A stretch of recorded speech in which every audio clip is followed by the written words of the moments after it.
Hey everybody, Dave Limburg in Hong Kong with another episode of THD Podcast. Joining us today from a small country in the middle of Europe called Liechtenstein is an audio company called NTi. And NTi are doing audio analyzer test and measurement systems. And we're going to find out all about their gear.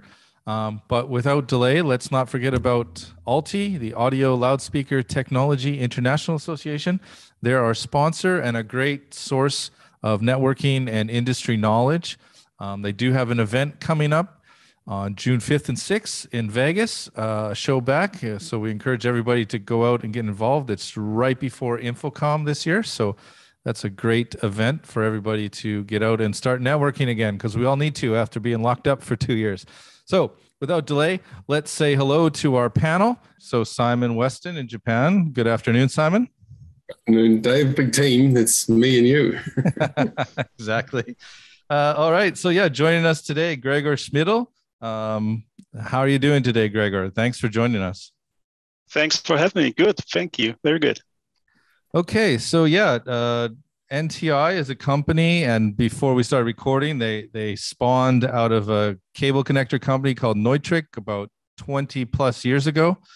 And now they're doing acoustic and audio test and noise measurement systems, devices, handheld that people might use in defining how to install noise cancellation issues inside auditoriums, or maybe even measuring noise levels at airports, all kinds of interesting devices.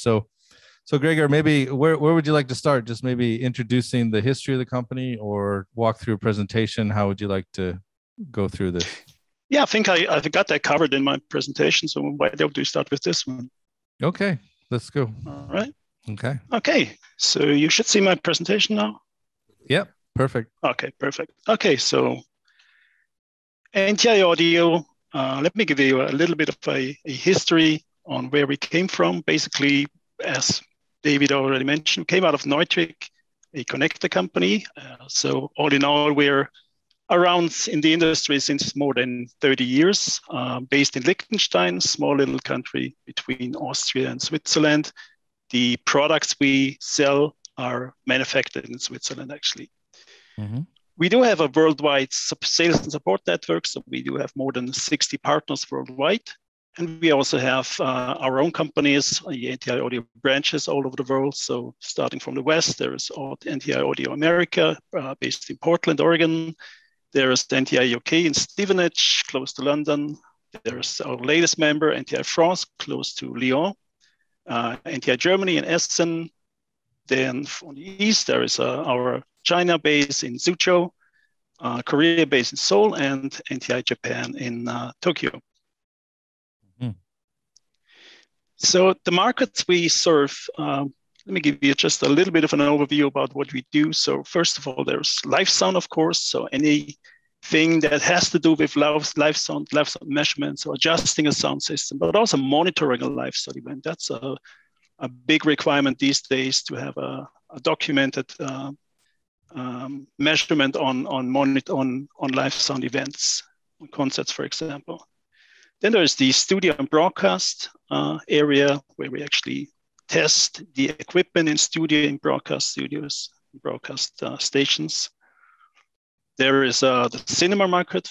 That could be home cinema, but also big commercial cinemas, to calibrate those. There is a pro audio gear, mixers, amplifiers, stuff like this. Then we have the market of speech intelligibility testing. That is a requirement for public announcement systems. It's mandatory for quite large venues, such as airports, stadiums, evacuation systems. The area of room and building acoustics. So what are the acoustic parameters of a room? How much sound insulation do I have between rooms, and so on. And there's the area of unattended noise monitoring or traffic monitoring. So construction sites and such. And finally, the area of what we are talking today, talking about the QC test system. So what is happening at an end of line of when we test an audio or an acoustic product. So loudspeaker QC testing, for example, any kind of playback devices such as devices that have no dedicated audio input, for example, but they produce their own output signals by themselves. So think about medical devices or home appliances and such. Mm-hmm. Then, of course, there's the market of mobile devices, mobile phones, obviously, tablets, notebooks, and such. And of course, there's microphone testing. Not so much the traditional microphone as we see in the picture, but think about microphones you find in smart devices like for voice recognition, beamforming, hands-free systems. So that's actually the growing market in this area. Oh, interesting. Is so that when yeah is that the, I mean, obviously the number of devices in smartphones is a lot larger than the number of airports in the world. So I have to imagine that's a growing industry for you guys. Yeah, it is a big industry. Actually, the MEMS microphone market is a growing section. Yes, definitely. Oh, okay. Yeah. So what are the goals of a manufacturing test system? Well, first of all, of course, reliably sort out defective devices. Of course, we need to have a robust system with minimum downtime. So we need to be immune against environmental influences such as noise, temperature, and such. We need consistent yield and quality. So we have to make sure that the accuracy and the precision of the test system is adequate. Especially if you have more than one test system or more than one production line, you need to make sure that they deliver the same results. Mm-hmm. Of course, traceability of results, that's a big issue. And also delivering meaningful input for SPC, statistic process control systems. Furthermore, especially if you have multiple production lines, possibly not at the same place, but spread across the globe, there are such challenges to overcome that you really deliver the same result, to have reproducible results on multiple production lines. Sorry, Gregor, just for our audience, maybe tell everybody SPC system and myself.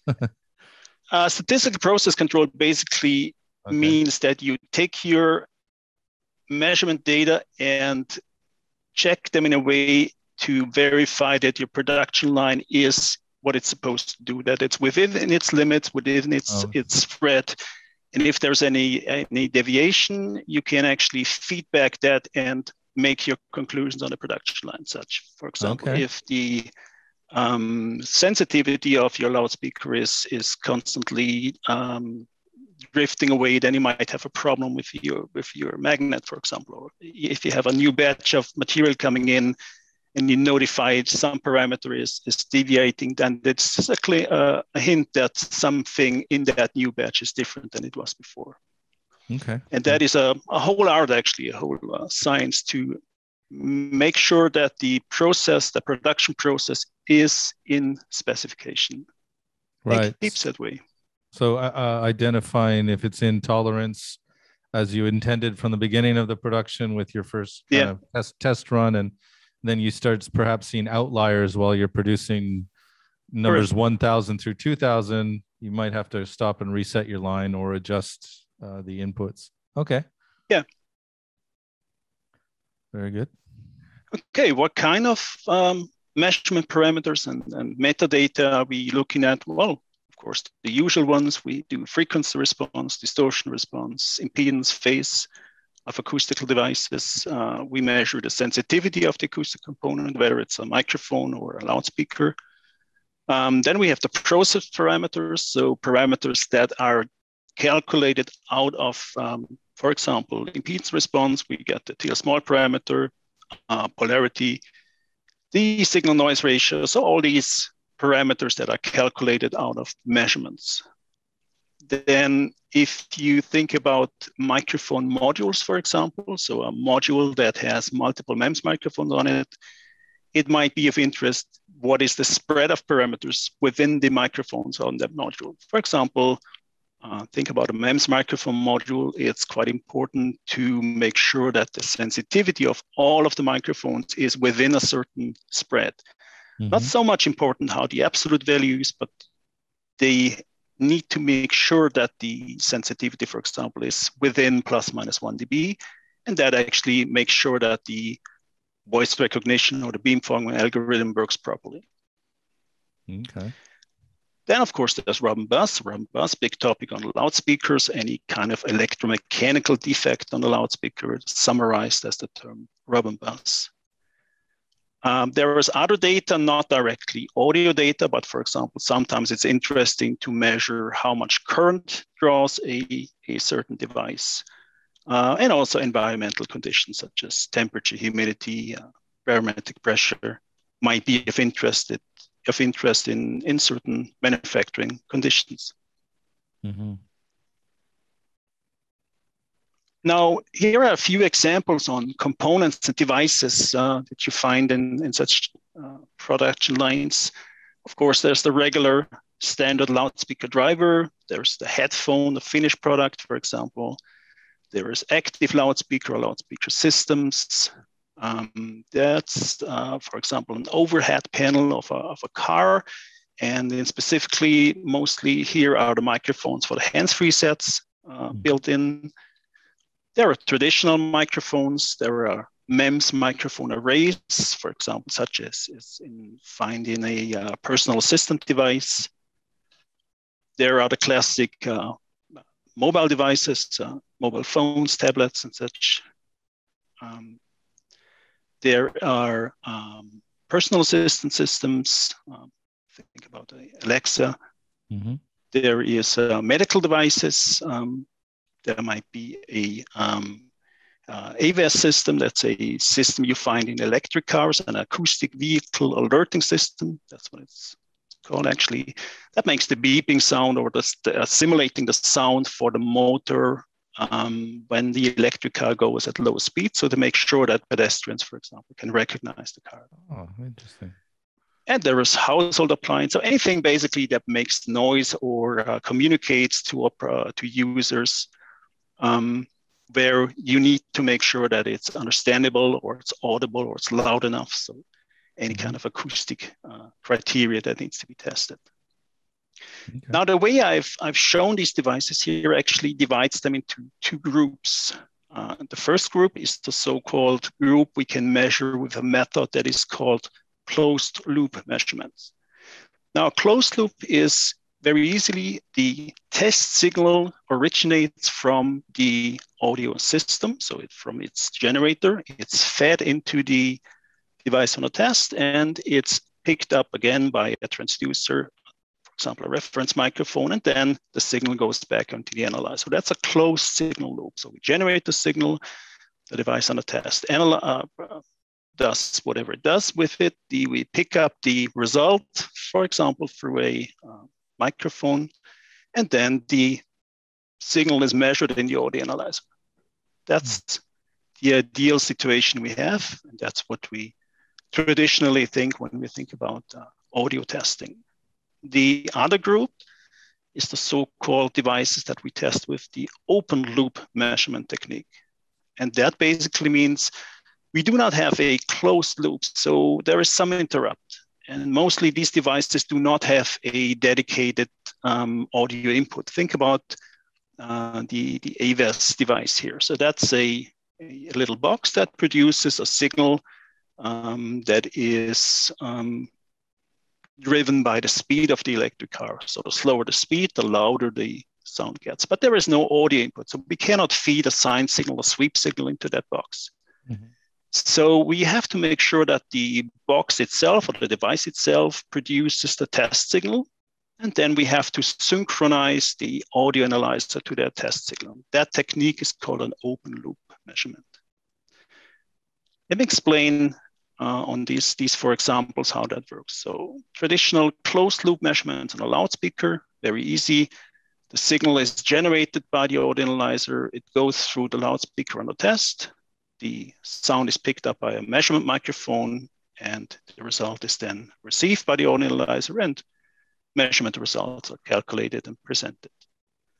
Similar on when we test a microphone, we produce the test signal and we go to a calibrated or monitored loudspeaker. The microphone on the test picks up the signal, and the results again are displayed and calculated by the audio analyzer.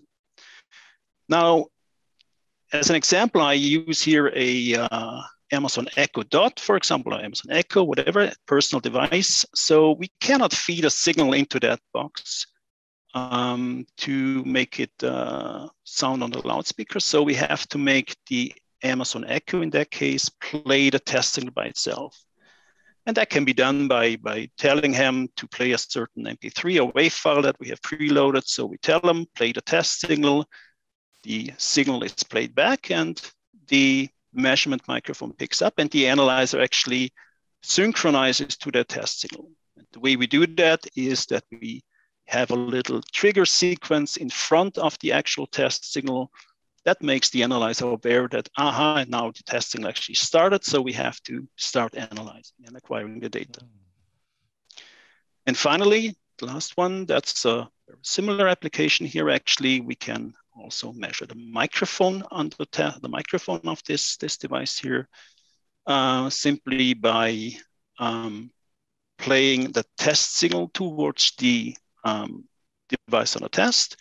The received test signal is then stored in the device and played back at a later time.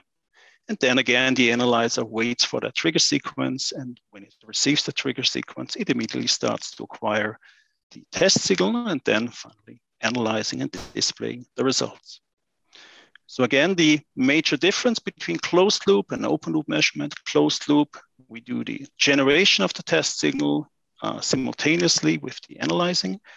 Whereas when we have an open loop measurement, the signal generation and the analyzing might be delayed by a few seconds or even a few minutes, depending on what kind of product we actually test. So it's almost like there's a wake up sequence where you have this preload. It's almost like you say Alexa to instigate the startup of it for the dot to send the output.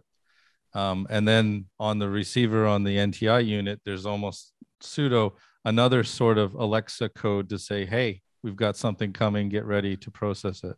Very similar, yeah. Okay. Instead of the actual text Alexa, we just have a sequence of signals that we check for presence and others for non-presence. And when we see that pattern, we know now the trigger signal actually is there. Right, interesting. When you're in the open loop microphone measurement, you're actually getting the return signal from the cloud.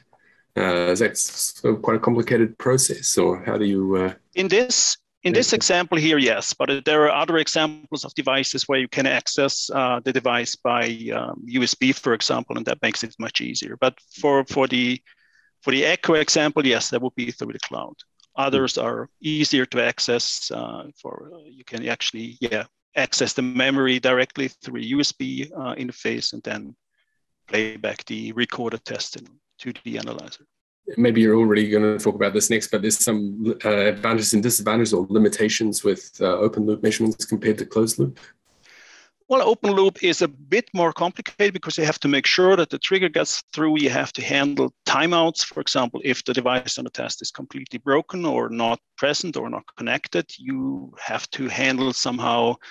There is no trigger coming for a certain amount of time. So after a defined timeout, you say, well, that's it. I'm not waiting any longer. I declare this one as fail or not present. Yeah. But besides that, all the measurements you can do on closed loop measurements, you can also do in open loop measurements. Okay. Now let's have a look at the hardware platform we're using to perform those tests. The audio analyzer we're using for those production tests is the Flexus FX100 audio analyzer in our product portfolio. This is a desktop analyzer. It's a modular analyzer. In its base version, it comes with 2 analog inputs and outputs, and we can actually apply additional modules as required by the application. So here's the base version. We have a 2-channel generator with balanced and unbalanced outputs. The same for the input, 2-channel analyzer with balanced and unbalanced inputs. And here we are able to apply different modules as the application requires. So there is loudspeaker impedance modules, there are D-class filters for testing amplifiers, There's multiple input and output connectors if you need to have more connectors actually. And also there's a digital audio card that allows to measure and produce digital audio signals. The device is controlled by a PC, and important to tell is that all signal processing is performed in the analyzer, not on the PC. So the speed of the test measurement result calculation is not depending on PC speed, but it's really everything is done inside the box using powerful DSPs. On the software side, we have a variety of software solutions to control the FX100. There is the FX control software. That's the software that comes with every FX100, allowing you to fully configure the FX100 audio analyzer to perform all these measurements, to apply pass-fail limits, to also sequence measurements without using actually a programming language. So you can do control sequences in FX control only by using the graphic GUI here. There's a dedicated loudspeaker test software called RT Speaker that actually deals only with loudspeaker measurements in production lines. So this one only talks loudspeaker language. There's an equivalent for microphones that is only dealing with microphone measurements. And finally, for customers who wants to include the FX100 into their own program solution, we have a .NET API that allows the user to control the device through any .NET language, including LabVIEW also. Okay. That's the measurement part we've talked so far, but there are more things to consider when it comes to manage a production line. So you have to define the exact test parameters, especially if it's a time-sensitive production line. You have to optimize the tests to get maximum throughput. You have to manage your limit definition to reach a decent yield rate. You have to take care about the acoustical test jig design. So that's a big one, actually, that makes a lot of difference, especially also if you have multiple production line, you have to be able to produce those test jigs multiple times so that they really produce the same acoustic conditions. Mm-hmm. You have to take care about calibration and maintenance. Also, especially if you have multiple production lines, you have to make sure that these devices are really produce the same kind of measurements. And of course, you have to deal with minimizing operator errors and also handle environmental influences such as temperature deviations, humidity deviations. And of course, also disaster handling is a big one. So you need to make sure that in case something goes wrong, you need to be able to react pretty quickly. Mm-hmm. So yeah, people listening, just to kind of give perspective, if you've got like 4 or 5 production lines running and you have a specific jig to measure a speaker, and you've got the operators mounting it into that jig, and it has to be the machine has to be equally calibrated to production lines 2, 3, and 4, and just the positioning of it. And so people can start to imagine the possibilities of errors, get very high. So getting this down to a science is something really special.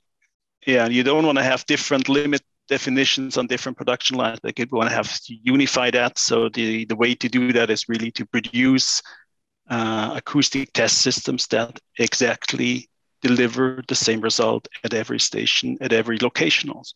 Mm-hmm. All right, that's it for now. So I'm happy to continue to chat with you guys. Okay. So you mentioned anyway all the processing is done in the FX100. Could you elaborate a little bit more about the architecture of that, or what's important about that?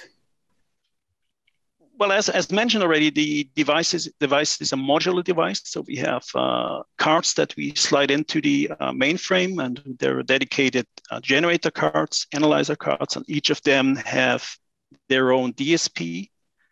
And the control of all these, the workflow, the flow of measurements is also controlled by another controller that also deals with the communication to the outside. And that also handles any additional module that is plugged in, for example, a speaker impedance module with a built-in amplifier. If it detects that, then all the functionality is available to the software that controls the unit. What do you think is the advantage of that architecture compared to, say, I guess, Soundcheck, that is PC-based processing? Well, the advantage is that everything is in one box. The box is calibrated. The box has a calibration certificate. And especially if you have multiple lines, then this is an advantage in my mind. There is no influence if the PC has an update on its antivirus software, if the computer power is not available for the same amount, then it doesn't matter. The DSP doesn't care about that. The DSP delivers the same result in the same time, any time. Okay, and for customers' technical support, I mean, geographically, it looks like you guys are well covered in terms of where cars or audio systems are built globally. Right. And are you able to you obviously can send somebody on location in a real crisis. Do you have also the ability to support people over remote support and as such? Yeah, obviously that's what we've done a lot the last 2 years. Yeah. So it's always a mix on being on site, one of our partners, or doing that over any remote control tool like TeamViewer or AnyDesk or something. Yeah. Okay. Let's see. And what what else extent do you get involved with? So you mentioned about the test fixtures having a big influence. To what extent do you get involved in that? We don't develop the test fixtures by ourselves, but we have a number of partners who are specialized in that. So for most of our locations where we have NTi Audio offices, we have a partner that is able to provide that kind of knowledge. And for those we have done a couple of projects together, we can recommend them to customers. Sometimes also the customer itself has already something or has a partner or has knowledge inside their company. So it's always a mixture of that. And yeah, there are different variations, but ideally we use an external partner that is specialized in building acoustic test chips and knows what to look for when he does that, because that's not a very easy task. So yeah, that's the way we provide that kind of solution. All right. Okay, that's some interesting stuff. I think it's not exactly what I expected watching your existing webinars on the YouTube, but anybody watching, there's a ton of content on YouTube from NTi about some of the different products they do and the different markets they service. So there's a lot more interesting stuff that these guys do besides testing for loudspeakers and microphone systems. So encourage everybody to take a look there. And I guess, Simon, if you had no more questions, we could wrap it up for today. I think we've covered it. Okay. So yeah, Gregor, thank you so much for joining us today. We'll put it's my pleasure. We'll put the contact information for NTi in the description below. So everybody, please like, subscribe, and share, and all that good stuff. And we'll see you guys next time. Thank you for watching. Okay. Thank you. Bye-bye.